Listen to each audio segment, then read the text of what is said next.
all three of those reforms necessary before we move forward, or can we compromise on one or two of them? All of them are necessary, and I am glad the speaker changed his tone today. But I will tell you, from my perspective, I'm pretty skeptical. We've had a lot of working groups, and he disavows any knowledge or interest of them every time.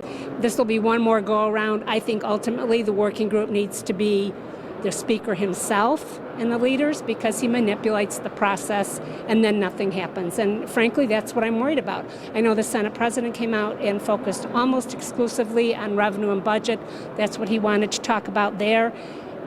I'm hopeful that they're willing to talk about reform, because I guarantee you the people of this state are not willing to pay more money for the same lousy government they've had for the last several years.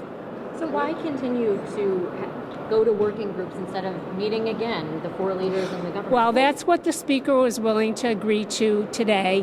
I'm hopeful that we're going to have another leaders meeting, I hope as soon as the end of the week, because time is short and we need to really focus on how much they're willing to give.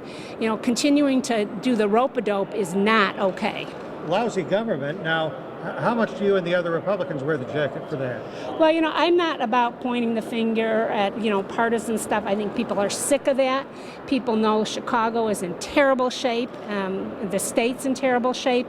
And it's our responsibility here and now to fix it on a bipartisan basis. So you think you can get Democrat votes for the quote-unquote reform? How committed are the Republicans putting votes on the quote-unquote revenue?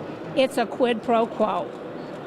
Rank and file members want to get out of here. They want to bring, end to this impasse. And I know that members on my side of the aisle, and I can say members on the Democrat side of the aisle, have indicated they're willing to make votes that they probably would have not done in the past to bring a resolution to this problem. Everybody is feeling it. It's not just Republicans, it's Democrats. So we have to rely upon good faith from the Democrat leadership, but also the rank and file. That's why we're going to have the working groups meeting very quickly, and then we're going to circle back as leaders to find out how sincere the Democrats are with reforms. Was the speaker coaxed into making those promises, or did he offer them straight up? He always has to be coaxed into saying anything.